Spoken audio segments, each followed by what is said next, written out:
أعوذ بالله السميع العليم من الشيطان الرجيم.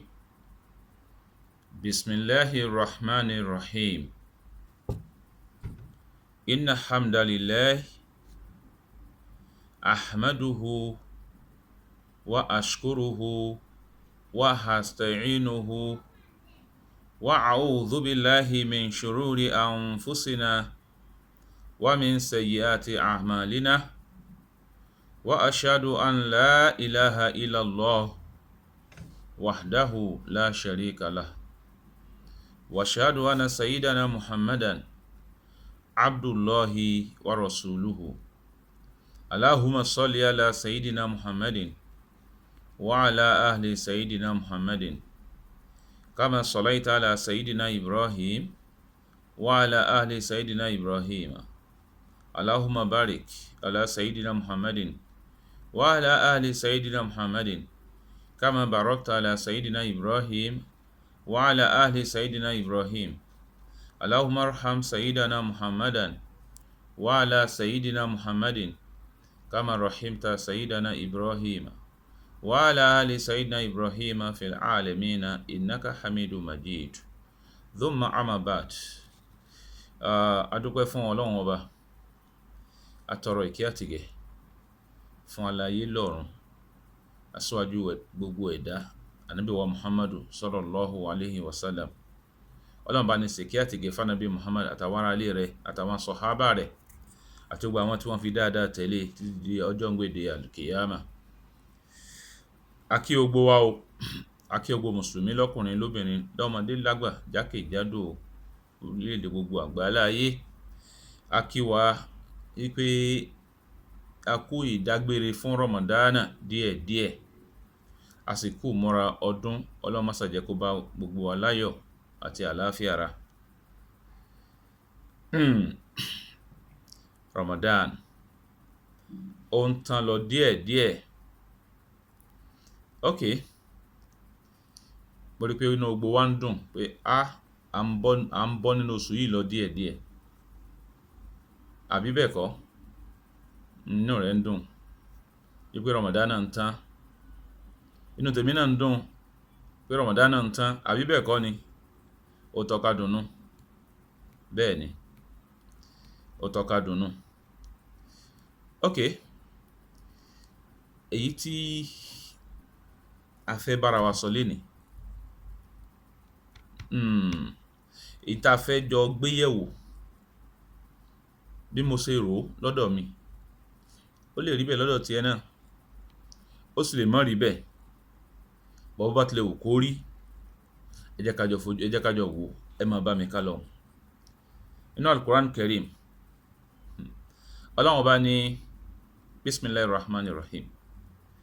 wal-layli idha as'asa. Ẹ gbọ́,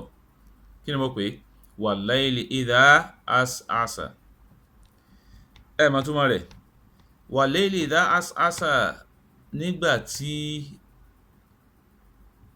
àṣírí bá tú. Abẹ́gbọ́, nígbà tí àṣírí bá tú, nígbà tí ilẹ̀ bá mọ́. Lọ́dọ̀ àwọn onítafsir, wọ́n ní wal-layli idha as'asa. As'asa níbẹ̀ yẹn, àwọn kan ní aqbala ni, pé nígbà tí òru bá bẹ̀rẹ̀ sí ń ṣú. Àwọn kan ní adbara ni, nígbà tóru bá ń lọ ni, tílẹ̀ bá mọ́. Ṣùgbọ́n níbí báyìí, èmi ó dúró lórí wípé wal-layli idha as'asa, ìyẹn ni pé idha adbara, nígbà tí tóru bá kásẹ̀ ńlẹ̀, nígbà tí ilẹ̀ bá mọ́.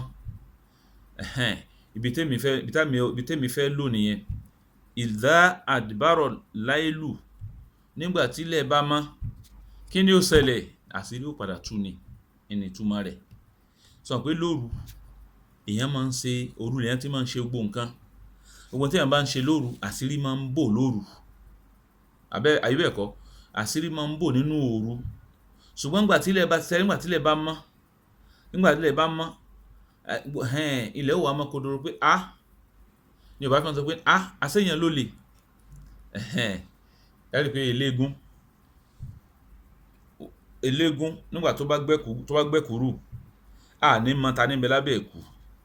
àbí bẹ́ẹ̀ kọ́ ni? lásìkò tó wà nínú ẹ̀kú àsìkò òru nìyẹn lásìkò tó wà nínú ẹ̀kú àsìkò òru nìyẹn ẹ̀yẹn jẹ́ wọn ó sí ẹ̀kú kò lórí eégún ẹ rí i pé bọ̀dá Tájù àsẹ́yìn tí ẹ̀ ní ẹ wà lábẹ́ ẹ̀kú bọ̀dá Isiaq àsẹ́yìn tí ẹ ní wal-layli idha as'asa nígbà tí ilẹ̀ bá mọ́ nígbà tí wọ́n bá kágàgá kò lójú ọ̀nà ó nìyẹn ẹ rí in tí a fẹ́ try láti fàjáde nìyí ẹ wo bí Ramadan náà ṣe dé ẹ rí pé Ramadan náà ẹ rí pé tí ń lọ sẹ́rí ó bá yá nìsín ó kágàgá Ramadan yẹn kò lójú ọ̀nà tó má ti lè ká ó jìnà lójú wọn tó tọ́ pé Ramadan dákùn ètè máa lọ lẹ́ẹ̀kan náà wọ́n kàn á gbá yọ tábà sí ìwò nìsín ìbò ní Ramadan day 22 òpin ẹ̀ in the next 9 days lónìí a rò pé akú ọdún ọ̀la o ká pé Ramadan máa pé 30 àyíbẹ̀kọ́ tí ó bá sì pé 30 29 jọ́ mẹ́jọ òní nìsín á ti mọ̀ pé akú ọdún o á ti mọ̀ kí akú ọdún àbí so Ramadan ó ti wá lọ bá ó sì ti lọ́ntì ẹ̀ nìyẹn kò padà wá mọ́ Ramadan ọdún iléyọ 2019 tó jẹ́ 1440 ti hijira ó lọ nìyẹn kò tún padà wá mọ́ bó ṣe jẹ́ wípé sẹ́rí bó ṣe wá lọ ẹ̀yìn àbámọ̀ tí wọ́n máa ń ṣẹlẹ̀ lẹ́yìn rẹ̀ pé ìbá sì mọ̀ kí n múra sí nàwáfílù mi dáadáa o ìbá sì ka Kùránì dáadáa nínú rẹ̀ ìbá sì múra láti máa ṣe àwọn sẹ́rí dáadáa nínú rẹ̀ o èyí wà máa kábàámọ̀ nígbà náà báwọn kò wá ní ẹ̀yìn yẹn ò wá ní ṣe padà sí mọ́ ìyẹn ló jẹ́ kí sọ pé wal-layli idha as'asa nígbà tí ilẹ̀ bá ti mọ́ nínú òru téèyàn lò èyàn ò ní rí òru yẹn lò mọ́ kò ní ṣe padà sí mọ́ èyàn ò ní ṣe padà sí mọ́ so èyàn ò ní lè padà sẹ́yìn mọ́ òru ti bá tẹ̀ ló ti lọ nìyẹn ṣùgbọ́n kó tó wá di ìgbà tí ilẹ̀ ó wà á mọ́ tẹ́pa ò ní bóró mọ́ kí n là á ṣe ká tètè tọ́jú àwọn ọjọ́ yẹn ká tọ́jú àsìkò òru tá a wà nú ẹ̀ dáadáa naam látara bẹ̀ ọjọ́ ayé mi àti rẹ bá a ṣe wà yìí bí mo ṣe dúró tí mo ń sọ̀rọ̀ yìí bí wọn náà ṣe dúró tó ń sọ̀rọ̀ yẹn inú òru lè ẹnìkọ̀ọ̀kan wájọ wà ẹ rí pé nínú ọ̀rọ̀ kan àwọn kan ní hadith ni but ìgbà tí wọ́n padà wò wọ́n ní hadith kọ́ wọ́n ní Sayyidina Ali ló sọ tó sọ wípé annasu niyamu wa idha matu intabahu annasu niyamu kí ni ìtumọ̀ rẹ̀ ni pé people are still sleeping when it comes to death then they will wake up or they will be awake ẹni pé àwọn èèyàn ń sùn lọ́wọ́ bá a ṣe wà yìí they believe that we are sleeping even we are snoring níbi tó rùn yẹn dìpù dé à ń sùn lọ́wọ́ ni lásìkò tá a wà yìí ṣùgbọ́n tí àjálù bá ti tó tásìkò bá ti lè tó so nígbà náà á wá tají yóò wá dàbí ìgbà tí kéèyàn ó padà sẹ́yìn but ẹ̀yìn ní sí padà sí mọ́ nínú Al-Qur'ani Karim Ọlọ́run bá ń sọ wípé ba'da a'udhu billahi minash shaitani rajim bismillahir rahmanir rahim Ọlọ́run ní laqad kunta fi ghaflatin min hadha fakashafna anka ghita'ak fabasaruka al-yawma hadid ìgbọ́ Ọlọ́run ní laqad kunta fi ghaflatin min hadha fakashafna anka ghita'ak fabasaruka al-yawma hadid nínú suratu Qaf aya 22 ìtẹ́nuwàṣírin ogún ó lé méjì ẹ̀rí ntọ́lọ́run bá ń sọ mẹ́rin ni pé lásìkò tí ogun wa ń bẹ nínú òru yìí tí wọ́n ń sọ̀rọ̀ tọ́lọ́run ọba fún wa tí wọ́n à ń gbọ́ wá sí à ń gbọ́ gbogbo ẹ̀ but etí wa láti sí nígbà tó bá di pé ájàlù bá wá tó ìdá àṣà lẹ́ìlù nígbà tí òru bá wá àdìbárọ̀ tó òru bá yẹ̀yìn padà tó òru bá lọ tílẹ̀ bá wá mọ́ nígbà tílẹ̀ bá mọ́ Ọlọ́run á ní tó nígbà àsìkò tí èèyàn ó pàdé Ọlọ́run ìnìyẹn nígbà tásìkò ayé tàwọ̀ nígbà tá a bá lò ó tán Ọlọ́run wá challenge pé laqad kunta fi ghaflatin min hadha èyí tó ń padà ń rí lónìí yìí tó ń padà ń rí yìí wọ́n ti sọ fún ọ tẹ́lẹ̀ a ti fi òjíṣẹ́ wa àti rán òjíṣẹ́ wa sí ọ àti rán àfi Kùránì ránṣẹ́ àfànábì ránṣẹ́ àwọn àfáà dìde tí wọ́n ń repeat tí wọ́n ń preach ọ̀rọ̀ Ọlọ́run torí pé al-ulama'u warathatul anbiya iṣẹ́ táwọn ànábì Ọlọ́run wá jẹ́ àwọn àfáà lókù nígbà tí ó ti sí ànábì mọ́ àwọn àfáà lókù tí wọ́n mọ iṣẹ́ tí wọ́n mọ padà tó mọ preach iṣẹ́ yẹn wọ́n mọ deliver message. Ọlọ́run á ní laqad kunta fi ghaflatin min hadha sọ́rí ìtòsẹ̀ lónìí wọ́n ti sọ fún ọ tẹ́lẹ̀ but ọkọ̀ tí ikún sí ni ṣùgbọ́n now àsìkò tí wá tó nìsín so fakashafna anka gita'ak ojú rẹ tó wà covered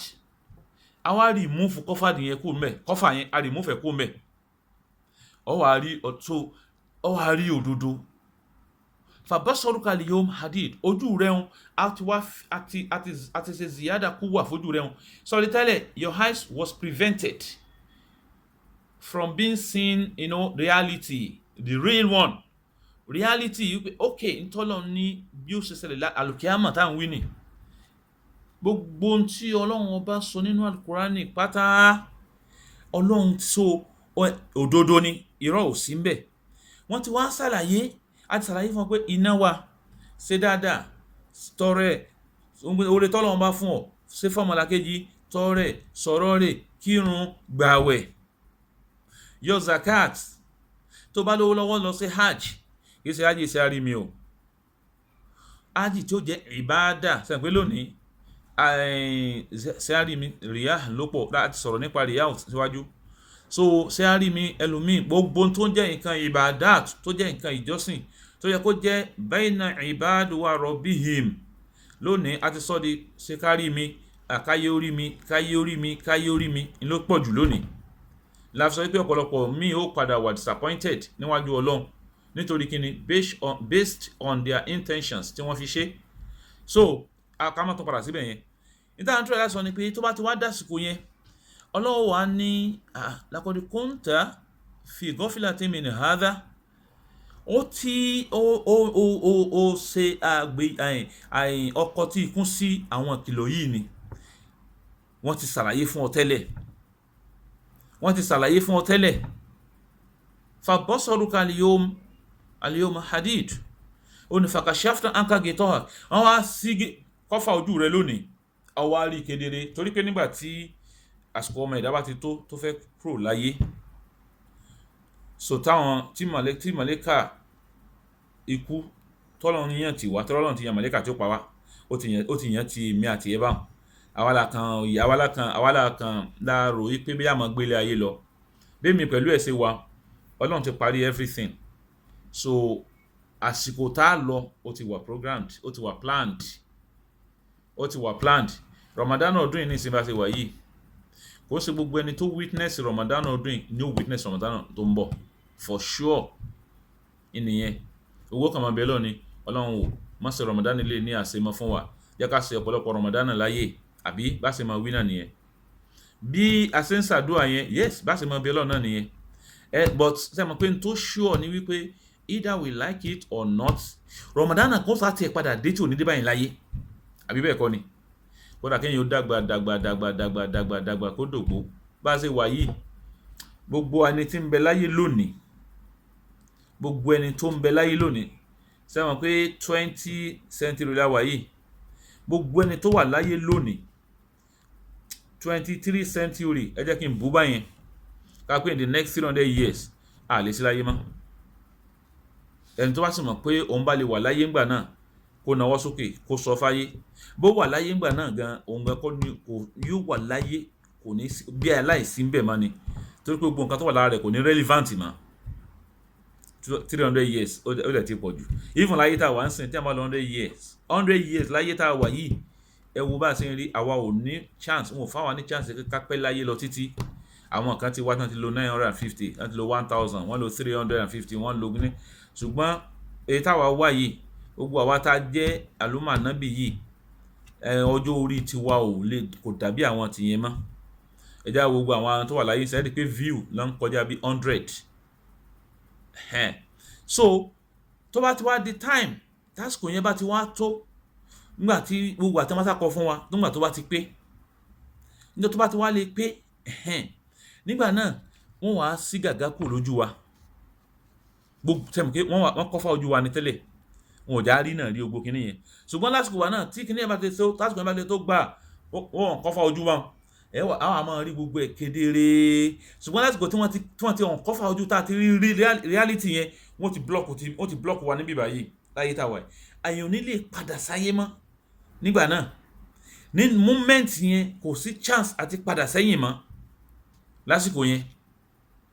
bó ṣe jẹ́ pé Ramadan tá a wà nù yẹn náà tí Ramadan yẹn bá ti lè tán sìn Ramadan eléyìí I'm talking about this present Ramadan àsìkò yẹn kò ní lè padà wá mọ́ níta bá ti wá sẹ́nu ẹ̀ iná la ṣe mọ́ bàbá ṣe di ẹrù iná ni tó bá fi lè pé either 29 or 30 tó bá fi lè pé wọ́n kàrà kó lẹ̀ ó lọ nìyẹn ní moment yẹn ẹ̀yìn ò ṣe padà sí mọ́ ọ̀rọ̀ ní nígbà náà kò sí àti padà sẹ́yìn mọ́ wọ́n ti sí gàgá ojú rẹ̀ ọtí rí ìlọ́yà nìyẹn ó wá kù lórí bọ́ ọ bá ṣe prepare ara rẹ sí it is how well you've prepared yourself how well is your preparation for this journey how well you have arranged, organized, prepared everything. Then after that there is no second chance. Please, can you give me even 1 day or just 5 minutes kí n fi correct all my mistakes? No. It is now that you have opportunity to repent. It is now to use this opportunity that you have to seek for forgiveness from your God. So pé nínú ọwọ́ gbẹ̀yìn Ramadan la wà yìí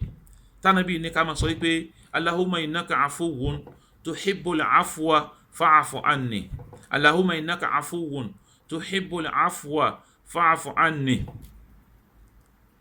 Ọba tí ń ṣàmójúkò lọ́lọ́run ọba tó sì fẹ́ràn kó máa ṣàmójúkò dákun ṣàmójúkò fún mi ṣàmójúkò fún mi forí ẹ̀ṣẹ̀ mi jì mí yọ́nú sí mi. So kí àsìkò yẹn ó tó tán ká tètè lo opportunity tá a wà nù ẹ̀ yìí sẹ́ni gbogbo àwọn nǹkan ayé ọjọ́ ayé tá à ń lò yẹn ìkíní ló mọ olẹ́ni tó bá jọ ńlá ká èèyàn èyí ó mọ kẹ́kọ̀ọ́ látara ẹni níjẹ́ òun la fẹ́ bẹ̀rẹ̀ Ramadan níjẹ́ òun náà ni tá à ń prepare pé Ramadan ń bọ̀ bó ṣe wà yẹn ó rí pé àyà rẹ̀ ń jáǹgbà tí Ramadan ń bọ̀ wípé bó la ṣe fẹ́ gba Ramadan yìí nǹkan kan but ọlọ́run ọba Al-Ganiyu ọba ọlọ́rọ̀ Razak ọba tẹ́ pé òun ló ń pèsè jẹ àti even àtẹni tí ò ní everybody wa à ń gbàwẹ̀ àbágbàwẹ̀ talent tó ń ṣe ọlọ́run ní kò lè yíwọ gan bó ṣe wà kò lè yí ọ bó ṣe ń gbàwẹ̀ náà àbí so ká tẹ̀síwájú èyí tá à ń sọ fún wa ní pé opportunity tó wà lọ́wọ́ wa yìí ká má jẹ́ kó bọ́ kó tó dìgbà tí ò ní sí opportunity ò ní sí chance fún wa mọ́ nínú àyà míì ọlọ́run sọ wípé ìyẹn wà nínú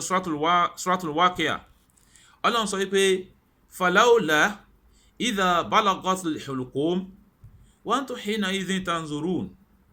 wa nahnu aqrabu ilayhi minkum walakin la tubsirun falawla idha balagatil hulqum fa hal idha balagatil hulqum tó pé láwọ́lá mẹ́yẹ hal látú sí yẹn pé nígbàtí ẹ̀rí ni nígbàtí ọlọ́run ní nígbà táwọn màlẹ́kà tá a rán sí yín pé kí wọ́n wá gbẹ̀mí yín nígbà tásìkò yín bá ti tó tí ò sí chance mọ́ tá má ti wá gba ẹ̀mí tá má ti wá ń gbẹ̀mí lọ tẹ́mi bá padà wá dé throat ẹ̀ ń bíbà yìí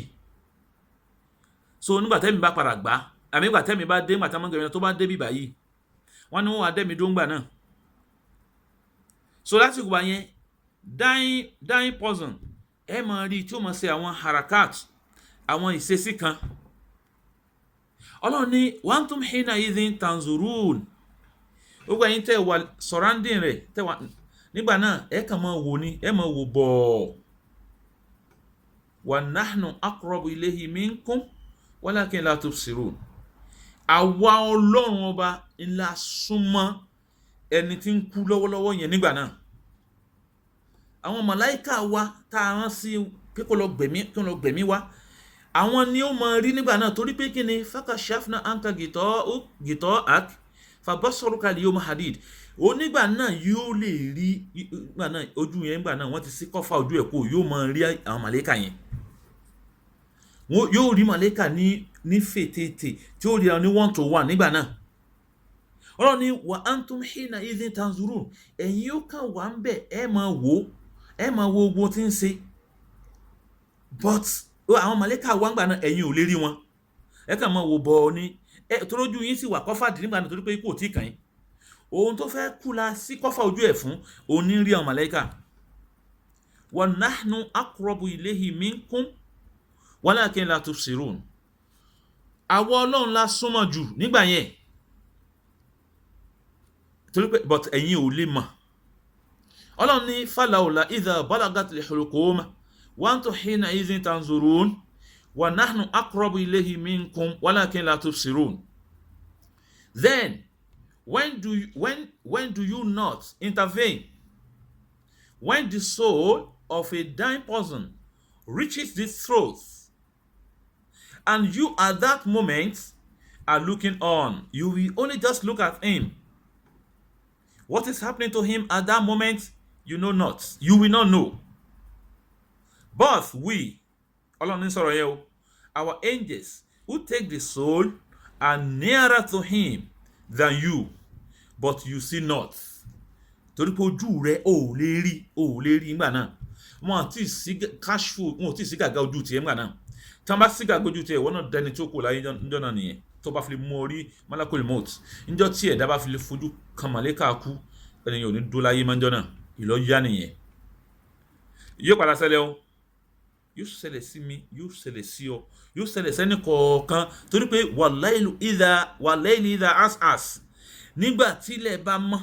ìyẹn ni pé nígbà tọ́jú ayé rẹ̀ bá tán. Wal-layli idha as'as, nígbà tí wọ́n bá sí kashfu, gàgá tí ń bẹ lójú ẹ tí òjò rí náà yẹn, nígbà tí wọ́n bá sí kúrò, nígbà tí wọ́n bá sí gàgá ojú yẹn, tí wọ́n bá rí òkodoro ọ̀rọ̀, tó rí ogbó ẹ̀, tó rí reality pé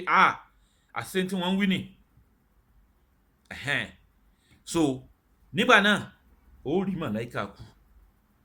gbogbo ẹnì kọ̀ọ̀kan ni ó rí, á rí ká tó lọ. Rírí náà ni ó fa sábàbí kúkú láyé. Ó sì lè máa wò bá ń pé ọlọ́mọdé kí wò ó rí, àdúrà tí ò lè sẹ́ni. Ìgbà tó rí ńlá àmọ́, ìbẹ́ lọ́wọ́ wa ni pé Ọlọ́run dákun jẹ́ kẹ́mi wá ogun, dákun jẹ́ kágùn lẹ́mí. Eric tá a fẹ́ sàdúrà náà, Ọlọ́run dákun jẹ́ kẹ́mi wá ogun, dákun fún wa lẹ́mí gígùn àti àlàáfíà ara. Fún wa lẹ́mí gígùn àti àlàáfíà ara là ń wí. A sọ pé kó fún wa láyé ká máa gbébẹ̀ gbére. We know that is impossible. That is incredible. How is it possible for you to stay here for life? No.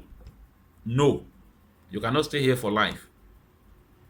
Èbé mi ò ṣe lè stay bí ìgbà tó ní kọ́ Ọlọ́run náà ò sọ wípé ibi táwọn gbé permanent ni. Ẹ̀rí inú Suratul Baqarah, nígbà tó Ọlọ́run sọ fún, nígbà tó Ọlọ́run lé Adam àti Hawa àti tó ní kó lálùjánnà. Kí ló wí? Ìbítù, ẹ kó lálùjánnà, ẹ ti ṣẹ̀, ẹ kó lálùjánnà. Wọ́n ní walakum fil ardi mustaqarrun wa mata'un ila hin.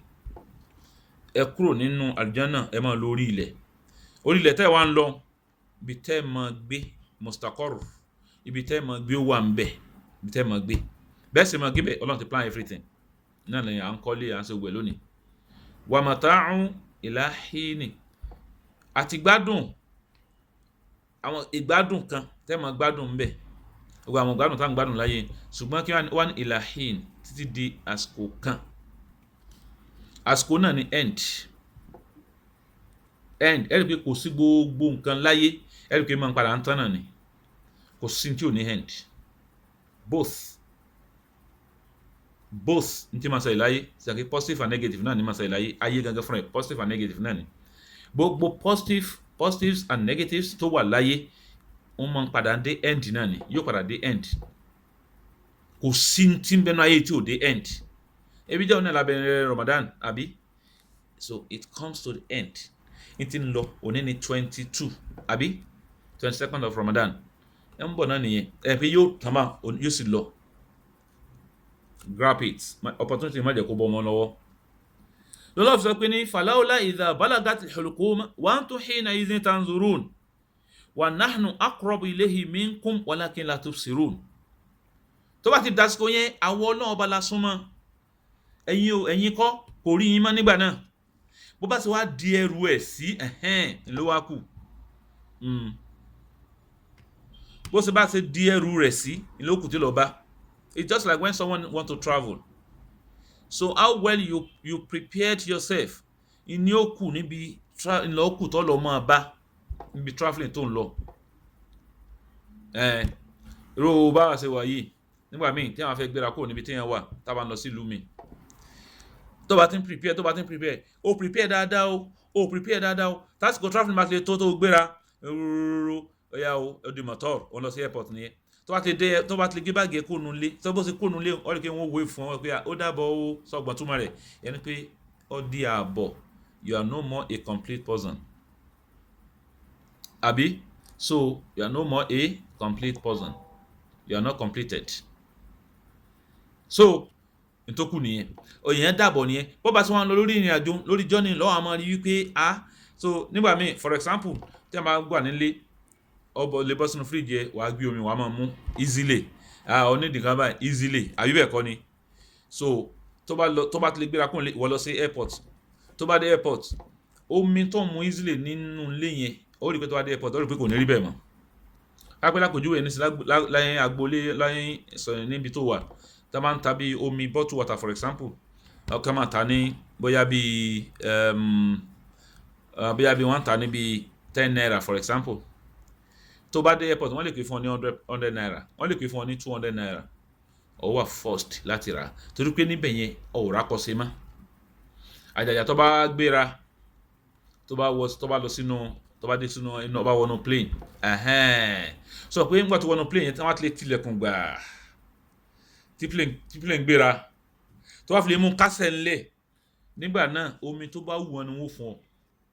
wọ́n rí pé wọ́n kàn lọ gbé wọ́n kàn fún ọ ní kékeré kan báyìí wọ́n kàn bọ̀ ṣe omi sí kó làwọn ní sẹ́kún wọ́n máa wò pé ẹ ṣàánú mi tó irú omi wo lélẹ̀ so wá di báyẹn nígbà náà táyé tún nìyẹn sọ pé option tún wà tẹ́ bá sọ̀rọ̀ wọ́n lè ọba parọ́ kan mọ́ra wọn pé orí ń fọ́ ní gàgà wọn sá lè da gbogbo ẹ̀ mọ́ra wọn wọ́n lè fọ́ ní ziyada díẹ̀díẹ̀ but àwọn náà mọ̀ bẹ̀rù pé ẹ pọ̀ nù plane omi táyì tí reserve kalẹ̀ omi tó gbọ́dọ̀ tó gbọ́ wá lò ká tó sọ kalẹ̀ ni ṣùgbọ́n tó bá ṣe pé ní àjò tọ̀hún ni sọ̀rọ̀ pé irọ́ ò ṣe pa ọgbọ́n ò ṣe dá sí ọba lórí ń fọ́ orí wo ó tiẹ̀ lè sọ̀rọ̀ ganan nígbà náà o sí ní under control mọ́ o lè control ara rẹ mọ́ you are still under control everything wọ́n mọ control rẹ nígbà náà ni n tó bá wu Ọlọ́run pé ẹ fún ni mo fẹ́ tó bá wọn lè pé no kò sí torí pé nígbà náà kò sí àyè mọ́ láti ṣèfẹ́ inú rẹ nígbà náà wàlẹ́ẹ̀lì ìdá as tásìkò yẹn bá ti lè tó tásìkò yẹn bá ti lè tó kò sí option fún ọmọ ní tó kù ẹni tí o bá ti ṣẹlẹ̀ ló kù bá nínú àyà mi Ọlọ́run ní kàlà ìdá balagati taraqi wa qila man raqa wa dhanna annahu al-firaq waltaffati saqu bisaqi ila rabbika yawma idhin masaq yẹn bẹnu suratul Qiyamah aya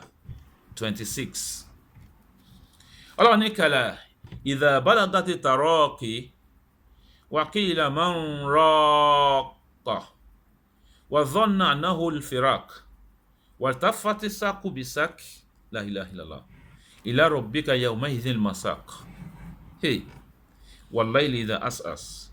ẹja bẹ̀rù nígbà tí ilẹ̀ ó mọ́ a kó ní òrùta wà yìí ó gbọ́ tọ́lọ́run bá wí ni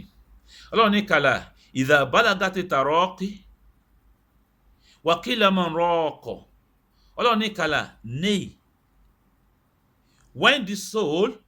reaches the collarbones up to throat in its exit Waqila man raq, and it will be said, who can cure him and save him from death? Wa dhanna annahu al-firaq, and he, the dying person, will conclude that it was the time of parting, the time of death. Waltafati saqu bisaq, and one leg will be joined with another leg, shrouded. Ila rabbika yawmaidhil masaq, the drive will be on that day to your Lord. Kí ni Ọlọ́run sọ níbí báyìí ni pé Ọlọ́run ní kàlà, ọ̀rọ̀ mọ̀ rí bẹ́ẹ̀, ọ̀rọ̀ ò rí bẹ́ẹ̀, bẹ́ẹ̀ sì ń ro yìí kò rí bẹ́ẹ̀. Ẹ rò pé ilé ayé, ẹ rò pé permanent ilé ayé ni, bẹ́ẹ̀ kọ́ lórí. Idha balagatil taraq, nígbà tó bá di pé àmọ̀lẹ́kà ti ń gbẹ̀mí, tẹ́ máa gba ẹ̀mí tó bá dé gòwóńgò. Waqila man raq, wọ́n ní ó dàdú ńgbà náà. Wọ́n á máa sọ wípé ta lẹni tó fẹ́ gbálẹ̀ nínú tó wà lónìí. Ẹ lọ pe doctor wá, go and call your doctors, kán wá wòsàn, kán save nínú wàhálà tó wà yìí. Waqila man raq, ta lẹni náà, who can cure him, who can save him, who can take him from us? Tani? Ọlọ́run ní kò sí. Wọ́n gbìyànjú ni nígbà náà, ó yá máa tí nǹkan bọ̀ lẹ́nu, ẹ ló gbá fún ẹ fún kíní kan, irọ́. Ní táìmù yẹn, no,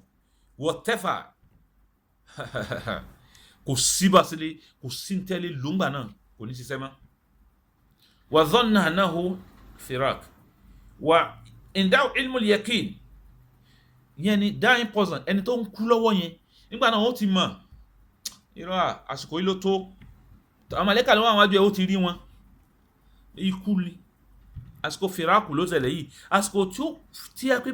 bàbá ló fẹ́ kú, àsìkò tó fi àwọn ọmọ ẹlẹ̀, àsìkò tó fi ìyàwó ẹlẹ̀, àsìkò tó fi ara ẹbí lẹ̀, àsìkò tó fi àwọn ọ̀rẹ́ kalẹ̀, tí wọ́n tó òpin ìyá dé, bó jẹ́ ìyàwó náà ni àsìkò tó fọkọ ẹ̀ kalẹ̀, bó jẹ́ ọmọ ni àsìkò tó fa àwọn òbí ẹ̀ kalẹ̀, bó jẹ́ òbí ni àsìkò tí ó fa àwọn ọmọ ẹlẹ̀. La ilaha illallah Muhammadur sallallahu alaihi wasallam. Allahumma innaka afuwun tuhibbul afwa fa'fu anni. Allahumma innaka afuwun tuhibbul afwa fa'fu anna. Allahumma innaka afuwun tuhibbul afwa fa'fu anna. Ọlọ́run, alámójúkò ni ọ́, ṣàmójúkò fún wa, fi orí ẹ̀ṣẹ̀ wa jìn wá, yọ́nú sí wa síwájú kó tó pa wá, yọ́nú sí wa, ṣàforíjìn fún wa síwájú kó tó pa wá. Ẹ̀pà ò ní bóró mọ́ nígbà náà. Wa dhanna annahu al-firaq, àníṣẹ́ ẹni tó fẹ́ kú yóò ti mọ̀, àsìkò kú ló tó yìí. Waltafat saqu bisaq, ẹni tó fẹ́ kú yóò mọ̀ tí ẹsẹ̀ bọ́sẹ̀, ẹ̀pẹ́ ti wà nínú nira, bó ṣe lè wù kí kú ó rọrùn tó, yẹni yóò fílẹ̀, torí kọ́nà sọ pé kullu nafsin dha'iqatul maut, dha'iqu, taste, every soul will taste that, every soul, gbogbo tó bá ti ní soul, sọ pé combination of soul and body ló fún ọmọ èdèyàn. Tẹ́ bá lọ wo the essence of human being is the combination of your esoteric and exoteric. Both of them are combined together and become you. Ìwọ bó ṣe dúró ní tó dà ọ́, ní tí ń jẹ́ wọ, òun náà ni soul and body. What? Soul and body, the combination of both. Your isness is a combination of soul and body. One match, then the two of them are matched together, joined together, then become you. Ang Piope, Tajuddin, Abdullah, Ibrahim, Yunus, Fatima, Sekina, Zainab. You see all these things. So all you people ní kama badana khalqakum ta'udun. Bá ṣe bẹ̀rẹ̀ dídé dáyín, iná là padà dáyín sí. So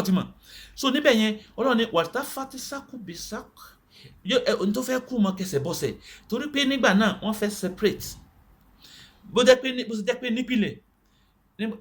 nípìnlẹ̀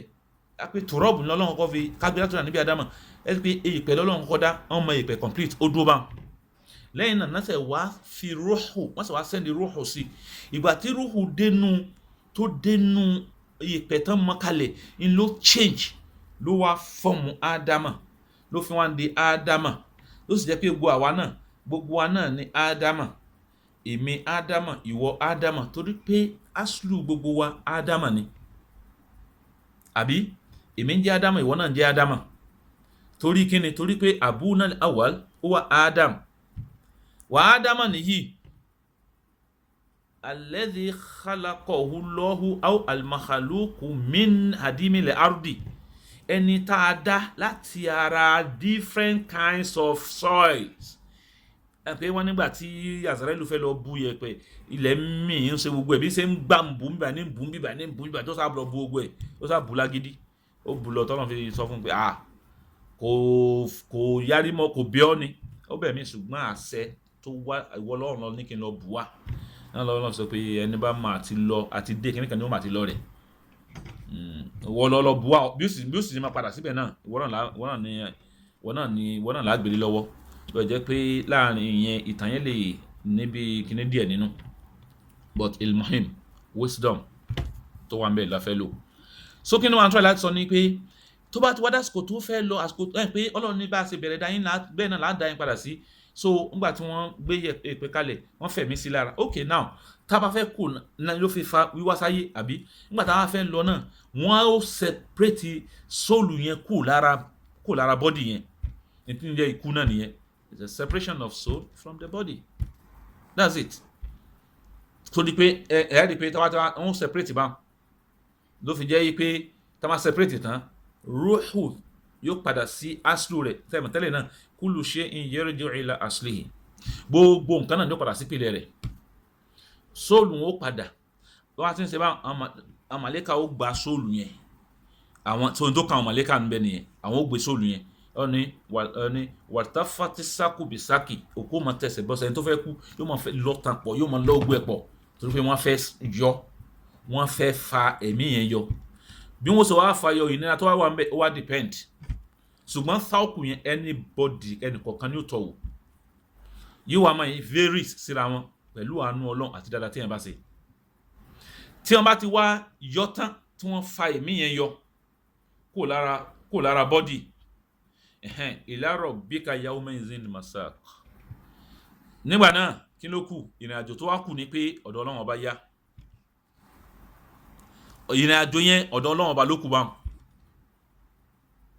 so wọ́n ti gba rúhù yẹn bá wọ́n gbé lọ́nu Amẹ́ríkà they are very fast speed ní pa àwọn ti gbé rúhù yẹn lọ bọ́dì wọ́n fi bọ́dì ilẹ̀ pé èèyàn mi èdè yẹn máa yanjú bọ́dì láàrin ara yín torí pé bọ́dì tẹ́lẹ̀ òkúlẹ̀ lọ síbì kan torí pé ibi tó ti wá ayé rẹ̀ náà ni ó padà sí náà ní kó padà sínú ilẹ̀ torí pé aslu rẹ̀ origin rẹ̀ òun náà ní inú ilẹ̀ yóò padà sí origin rẹ̀ yóò padà di ẹ̀pẹ̀ padà torí aslu náà nìyẹn so rúhù yẹn wọ́n wá gbé lọ bá a fẹ́ lọ ṣèdájọ́ pẹ̀lú rúhù yẹn ló sọ pé ní ila rabbika yawma idhil masak ọ̀dọ̀ ẹni tó dá ọ̀dọ̀ Ọlọ́run rẹ̀ ìní rúhù yẹn padà lọ́ngbà náà a lọ fàbọ̀ so kó tó wá di àsìkò náà bàbá ṣe wá prepare lẹ̀ sí inú wa kú bá wọn wal-layli idha as'asa ilẹ̀ ó mọ́ ẹ jẹ́ ká ṣe dáadáa sẹ́rí tí a máa ní ẹ jẹ́ ká ṣe dáadáa it is for your own benefit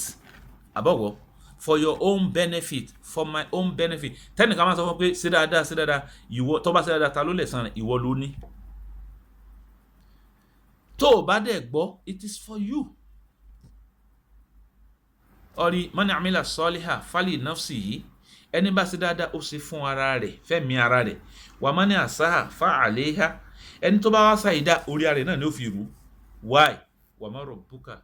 bizallami lil abid torí pé Ọlọ́run ọba tẹ́ ń wò yìí kò ní ṣàbòsí fún ẹrú kankan o injustice kò sí lọ́dọ̀ Ọlọ́run ọba sọ́rí ọlọ́run ọba ádìlù ni ọba ní déédéé ní téèyàn bá ṣe lèyìn ó gbà. Ẹ má jẹ́ kí opportunity tó wà nílẹ̀ ó lọ lọ́fẹ̀ẹ́ kó lọ bẹ́ẹ̀, torí pé it's part of your life. It's what? It's part of your life. Nínú àjọ ayé rẹ̀ iná ni Ramadan tó ní nìsín, nínú iye Ramadan tó lò láyé náà ni Ramadan ọdún yìí. Ìkànnù ẹ̀ náà ní ń lọ yìí, tí ó sì ní padà wá mọ́, kò ní padà wá mọ́, second chance ò sí, àti sọ síwájú. Ramadan ọdún yìí àtún lè rí mọ́. Oòrùn tó kù níta ó mọ̀ tá sọ́gbẹ̀, oòrùn tó kù níta ó tá sọ́gbẹ̀. Ẹ jẹ́ ká lo opportunity tó kù, ẹ jẹ́ ká fi wá ojú rere Ọlọ́run ọba, ká bẹ Ọlọ́run ọba, ká tọrọ àforíjì ẹ̀ṣẹ̀ tá a ṣẹ̀, ká bẹ Ọlọ́run ọba kó forí ẹ̀ṣẹ̀ wa jìn wá, ká bẹ Ọlọ́run ọba kó ṣàmójúkú àwọn ẹ̀ṣẹ̀ tá a ṣẹ̀ fún wa, ká bẹ Ọlọ́run ọba kó tún wá ṣe, kó tún wá ṣe, kó tún wá ṣe. Innaka afuwwun ya Allah, Allahumma innaka afuwwun tuhibbul afwa fa'fu anna, Allahumma innaka afuwwun tuhibbul afwa fa'fu anna, Allahumma innaka afuwwun tuhibbul afwa fa'fu anna. Ọlọ́run, gbogbo tí a bá wá ń ṣe níṣẹ́ tó jẹ́ ti ibadat, má jẹ́ kó bàjẹ́, má jẹ́ kí rí ìyàwó wọ́ mọ́ wa lọ́wọ́, má jẹ́ kí tayé wọ́ mọ́ wa lọ́wọ́, tó fà jẹ́ pé at the end of the day àwa ní padà rẹ̀ sàn kankan níwájú Ọlọ́run ọba. Ya Rabb, ya Maulana, ya Maulaya, a bẹ̀ ọ́ Ọlọ́run ọba, a fi inú Ramadan tàwa wà, a fi bẹ̀ ọ́, dákun ṣàmójúkú ẹ̀ṣẹ̀ fún gbogbo wa o, dákun Ọlọ́run yọ́nú sí wa Ọlọ́run, ṣàmójúkú ẹ̀ṣẹ̀ fún wa, dákun Ọlọ́run gba àdúrà wa, gbogbo tá a ṣe nínú Ramadan ìlàdúrà Ọlọ́run dákun jẹ́ kó gbà, ọ̀dẹ̀ tá a rántí tọrọ nínú àdúrà dákun jẹ́ kó gbà. Ọlọ́run ọba, ọmọ tí ń bẹnu ọkàn wa, Ọlọ́run ọba dákun tún wa ṣe, tún ayé wa ṣe, bá ní tún ayé wa ṣe, bá ní fojú pa àṣìṣe wa, dákun bá ní parẹ́, dákun Ọlọ́run ọba tún wa ṣe. Yọ́nú sí wa síwájú kó tó pa wá, mọ́ pa wá láì tí yọ́nú sí wa Ọlọ́run ọba. Ó ní wala tamutuna illa wa antum muslimun, ẹ gbọ́dọ̀ kú àfi kẹ́ jẹ́ mùsùlùmí. Ọlọ́run dákun yọ́nú sí wa, Ọlọ́run dákun yọ́nú sí wa, ṣe wá ní mùsùlùmí òdodo, ká sì ríbi dé sí, ká jẹ́ ẹni tá di ẹni àtẹ́wọ́gbà níwájú Ọlọ́run níjọ́ tí àsìkò bá tó. Ọlọ́run ọba, a bẹ̀ ọ́, àdóṣùkò àfi bẹ̀ Ọlọ́run, èyí tó kù nínú oṣù Ramadan yìí dákun jẹ́ ká rí ìbàdàtù sí mẹ́ Ọlọ́run, gbogbo ìdàbàdà tá a bá wá ṣe bá ní gbà Ọlọ́run, yọ́nú sí wa o, gbàdúrà wa o. Eléyìí ni tí láyé tí a ní ká bára wa ṣe, eléyìí ni tí a ní ká sọ fúnra wa, eléyìí ni tí a ní ká rán wa létí. Ṣé rí ìrántí yóò ṣe ẹni tí ń ṣe ìrántí gangan yóò ṣe láǹfààní, bẹ́ẹ̀ náà lẹni tó ń gbọ́ yóò ṣe wọ́n láǹfààní. Wọ́n ní fadhakir fa inna dhikra tanfa'ul mu'minin. Ẹ ṣe ìrántí a máa rán ara wa létí náà ni, torí pé ṣètánì ò jẹ́ á gbádùn, ṣètánì ò jẹ́ mi gbádùn, ṣètánì ò jẹ́ kó gbádùn, ṣètánì ò jẹ́ kí wọ́n gbádùn. Ìdí nìyẹn tá fi máa rán ara wa létí. Ọkàn ọmọ ẹ̀dá sì ní ó lẹ̀, ó wà da'if jiddan, àfi ká máa rán ara wa létí. Tá bá ti rán ara wa létí, ẹ̀mí